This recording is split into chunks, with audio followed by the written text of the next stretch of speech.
रे कौन टेंशन कौन में अच्छा ଏ କ'ଣ କରିବି ମୁଁ ସେଇଟା ଭାବୁଛି। कौन ହେଇଛି କଣ? ମୋ ଝିଅ ବାହାଘର, अच्छा ତା ସାଙ୍ଗରେ କ'ଣ ଆଇଟମ୍ ସବୁ କରିବି, ଖାଇବା ପିଇବା। ମୁଁ ଗୋଟେ ପୁଅ ବାହାଘର କରିଥିଲି, अच्छा ଖାଇବାକୁ ଗାଁ ବାଲାକୁ ଦେଇନଥିଲି। ଗାଁ ବାଲା ସବୁ ରାଁଟିଆ ବେଳେ ଅନେଇକି ରହିଛନ୍ତି। ଝିଅ ବାହାରେ ତମେ ଖାଇବ ଖାଇବାକୁ ଦେବି ଭାବୁଛି, କମ ସମ ଆଭରେଜ। ଭାବୁଛ କଣ ତମେ ତ ଦବ ଆଉ ସେଇ କଥା ନା ସେଇ କଥା ମୁଁ କହୁଥିଲି, କ'ଣ ଭାବୁଥିଲି କ'ଣ ସବୁ ଆଇଟମ୍ କରିବି। ଆଉ ମୁଁ ତ ସବୁବେଳେ ଆଭରେଜର ଆରମ୍ଭ କରେ।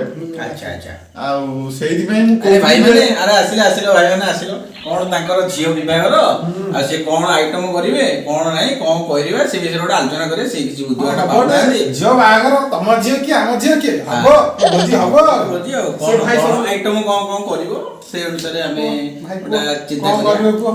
କଣ ଆଇଟମ କରିବ। ମୁଁ ଭାବୁଛି ହଁ ଆଇଟମ୍ ହିସାବରେ ମାନେ କ'ଣ ଶସ୍ତା ସୁନ୍ଦର ମଜବୁତ କରିବା। ତାହେଲେ ଆମର ଗୋଟେ କାମ କରିବା ଆମେ ଭାତଟେ କରିବା ଆଉ ଡାଲମାଟେ କରିବା ହଁ ତା ଆଉ ସହିତ ଚିକେନ ଚିକେନ ମାନେ କରିବା ଅସୁବିଧା ହଉଛି। ଯଦି କହୁଛ ଅସୁବିଧା କିଛି ନାହିଁ ଚିକେନ କରିବା ନା କମ ସମ ଆଭରେଜ ଭିତରେ ହଁ ଚିକେନ ହବ ଚିକେନ କି କଥା ତମ ପାଇଁ ଚିକେନ କି କଥା ଚିକେନ ହଁ। ହବ ଆରେ ମୁଁ ସବୁ ସମ୍ଭାଳି ତମେ କୁହ ଖାଲି। ଚିକେନ କରିବା ଆଉ କଣ କରିବା ଚିକେନ ମାଇପ ମାନେ ତ ଆଇଁଷ ଖାଇବେନି ହଁ। ସେଥିପାଇଁ ଗୋଟେ ସାଧା ତ ନିହାତି ହବ। ତାହେଲେ ପନିର ଟେ କର କର ପନିର ଟେ କର ହଁ, ହଁ ଠିକ ପନିର ଟେ କର କମ ସମ ଆଭରେଜ ଭିତରେ ଯିବ ତ। ଆଉ ତମେ କିଛି କୁହ ତମେ ଆଉ କଣ କିଛି ଅଛି ତମର ଆଇଟମ କିଛି ନାଇଁ ସେ ହିଷ୍ଟ୍ରିଟା ମାଛ ଚୁଚୁଡା ଚୁଡ଼ଚୁଡ଼ା ମାଛ ଟିକେ ଭଲ ଲାଗେ, ମାଛ ଚୁଚୁଡା ଫିକ୍ସ କର। ମାଛଟା ଫିକ୍ସ। ମାଛ ଚୁଡ଼ଚୁଡ଼ା କର କିଛି ଅସୁବିଧା ଆଉ ନାହିଁ ତା ସାଙ୍ଗରେ ଚିଙ୍ଗୁଡ଼ି ଚୂଡ଼ା ବି ଟିକେ କରିଦିଅ। ନା ନା ଚିଙ୍ଗୁଡି ହବ ଚିଙ୍ଗୁଡି ହବ ହଉ। କଙ୍କଡା ପୋଡା କଙ୍କଡ଼ା ପୋଡ଼ା କରିବା। କଙ୍କଡ଼ା ପୋଡ଼ା ହଁ ସେଟା କୋଉ ଫିକ୍ସ କର, କାରଣ କଙ୍କଡ଼ା ପୋଡ଼ା ଖାଇବ ମାନେ ଲୋକ ମାନେ ଉତ୍ଫୁଲ୍ଲିତ ହେଇକି ଯିବେ। ତମେ ମତେ ଫାଇନାଲ କୁହ ତମେ କଣ କରିବ ଆଉ କ'ଣ କରିବୁ ଭାତଟେ ହବ ଡାଲିଟା ହବ। ଭାତଟେ ହବ ହଁ ଡାଲିଟେ ହବ ହଁ। ମାଛ ଚୁଡ଼ଚୁଡ଼ାଟେ ହବ ଆଉ ମଟନ ଟିକେ କରିବା।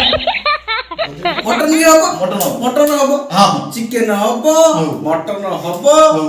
ଆଉ ଖଟାଟେ ହବ ହଉ। ସାଧା କଣ ପନିରଟେ ହବ ଆଉ ଓଉ ରାଇତା ତ ବୋଉ ରାଇତା ରାଇତା ଓଉ ରାଇତା ଆଉ ରାଇତା। ମୋ ଜମି ବାଡ଼ି ସବୁ ବିକିକି ତ ତେମି ନା ଖାଇଦେ। କିଛି କିଛି ତମେ ଏ କରିବ ଗାଁ କଣ ଲୋକ- ତମେ କରିବ ମତେ କହିଲ ଆଉ ଭାତଟା ହବ, ଭାତଟେ ହବ ଡାଲିଟା ହବ, ଡାଲିଟେ ହବ ଆଉ କ'ଣ କରିବା ତମେ କୁହ। କିଛି କରିପାରିବନି କିଛି ତମେ କରିପାରିବନି କିଏ କହୁଛି ହିଷ୍ଟ୍ରିଆ ହିଷ୍ଟ୍ରିଆ କ'ଣ କହୁଛି? କିଏ ଗାଁ ଲୋକ ମତେ ରଖେଇ ଦେବେ। ମୋ ପୁଅ ବାହାଘରକୁ ଖାଇତେ ଟିକେ ଦେଇନି ବୋଲି ଏ ସବୁ ଗାଁ ଲୋକ ରଖେଇ ଦେବେ।